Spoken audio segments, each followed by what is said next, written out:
duraan dursee kan dhageenyu akkan dhageenyetti kan hagarroo akkan arginetti taanee akka hunda dandeenyu godhee kan asiin ga'e waaqayyoo haadha isaa wajjin haa galatuumun jedha. Jirtu jecha Haacaaluu Hundeessaati.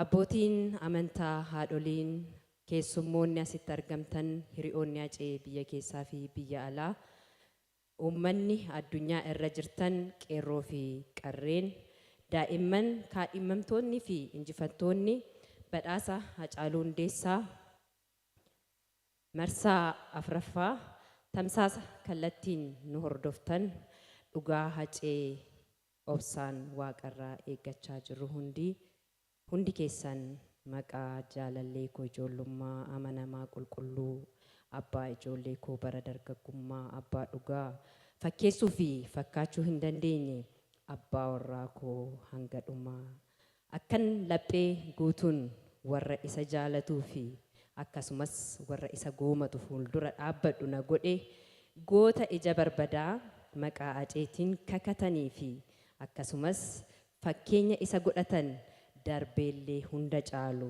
Haacaaluu Hundeessaatiin baga nagaan dhuftan baga guyyaa kanaan geessaniin jedha anaa dhufu.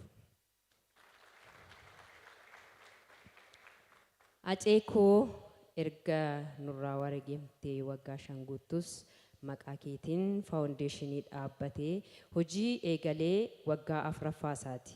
Waggoottan kana keessatti ati yeroo lubbuun jirtu hojii hojjechaa turte itti fufsiisuuf hojjechaa kan jirru yoo ta'u hojiiwwan hojjetaman keessaa waggaa waggaan badhaasa Haacaaluu Hundeessaa qopheessuun uummata rakkoon irra gahe bakka adda addaatti dhaqqabuun deeggarsa namummaa gochuun barattoota 60 gargaarsa meeshaa barnootaa waggaa waggaan kennuudha. Kaayyoon faawundeeshinii Haacaaluu hojjetu itti fufsiisuus kan dhaabbate yoo ta'u waggaa 4ffaa waaqaa gaditti dhaabbata nu deeggaranii fi namootaan as gaheera. Faawundeeshiniin Haacaaluu Hundeessaa karoora hojiiwwan gurguddaa of keessaa qabu keessaa kan hojjetee mul'ise yoo ta'u gara fuulduraas karoorawwan gurguddaa fi kan kana fakkaatan of keessaa qaba. Uummanni biyya keessaa fi alaa abbootiin qabeenyaa dhimmi kun nu ilaallata jettan hundi keessan akka faawundeeshinii Haacaaluu cinaa dhaabbattan asumaanan ergaa koo dabarsa. Waliin taanee waliin hojjechuuf jaalala Haceef qabnu ibsuun waan nurraa eeggamuuf hundi keessan karaa SMS 7855 guyyaatti qarshii tokko deeggaruun akkasumas biiroo faawundeeshinii Haacaaluu Hundeessaa Lidataa gamoo Awaash irratti argamuun qaamaan dhuftanii nu argachuu ni dandeessu. Faawundeeshiniin Haacaaluu Hundeessaa hojiiwwan uummata Haceen jaalatuu fi ani uummata kootiif qaaliidha akkuma jedhee isinis qaalummaa isaa agarsiisuuf akka galmaan geessan abdiin qaba. Faawundeeshiniin Haacaaluu Hundeessaa waggaa 4f hojii adda addaa yeroo hojjetu nu cinaa dhaabbattanii aantummaa keessan agarsiistan as geessan hundi maqaa faawundeeshinii Haacaaluu Hundeessaatiin guddaa galatoomaan jedha. Dorgomtoonni fi injifantoonni badhaasa Haacaaluu Hundeessaa baga gammaddan baga nagaan dhuftan jedharra deebiidhaan. Warroonni sagantaan kun akka milkaa'uuf ispoonsara nuuf taatan hundi keessan boordiin faawundeeshinii Haacaaluu Hundeessaa koreen badhaasa Haacaaluu Hundeessaa namoonni yaadaan humnaan beekumsaan qabeenyaan nu deeggartan hundi keessan maqaa faawundeeshinii Haacaaluu Hundeessaatiin guddaa galatoomaan jedha. Hacee koo yeroo karchallee sanaa waggaa 5 yeroo achi teessu guyyaa yoo dhihee barihu bahuu kee abdii fi obsaan otoon eeguu atis baatee obsaan furame. Har'as erga si ajjeesanii waggaa 5 guutus hin dhuftaa kee malee hin haftaa kee dhugaa ta'uu amanuu baadhus guyyaan ji'aan darbee waggaa 5 lakkoofsisuun waaqaa gaditti waggaa 4ffaa maqaa keetiin odaa taatee si jalatti walitti qabamne ummata kee fuulduratti akkan laphee guutuun dhaabbadhu kan na gootee galatoomin siin jedha. Hacee koo jecha kee keessatti jiraachuu kee keessattan jiraachuu koo arge ijoollee kee keessattan abdii koo horadhe. Hacee koo gootummaa keen ibsa dhiirummaa keen dubbadha. Onnee keetu dhahata qaama keetu hollata.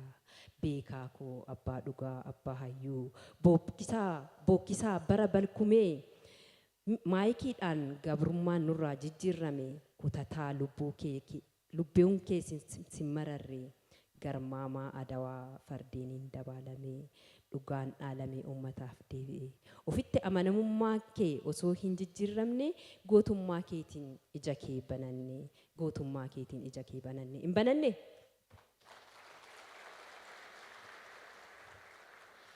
Hacee gaafa rakkoo hacee gaafa xiiqii kan diinaaf hin bitamne kan roorroo hin sodaanne gootummaa fi aarsaa keetiif waaqa dhugaa waaqnu dhugaa baha nuti yoo callisne.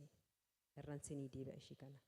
Hacee gaafa rakkoo hacee gaafa xiiqii kan diinaaf hin bitamne kan roorroo hin sodaanne gootummaa fi aarsaa keetiin waaqnu dhugaa baha nuti yoo callisne.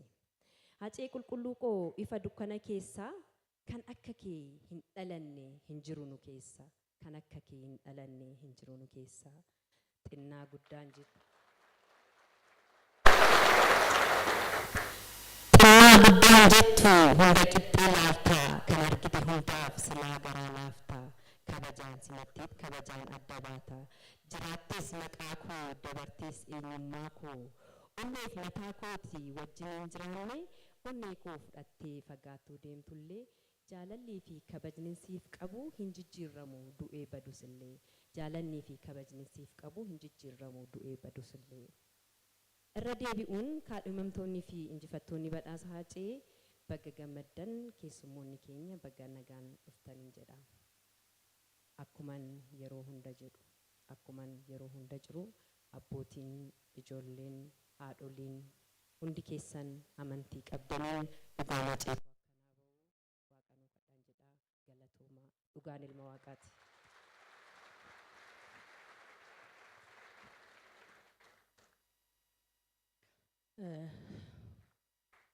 Faantuu Damsoo akkamittiin simatu? Galatooma. Itti aansuudhaan faawundeeshiniin Haacaaluu Hundeessaa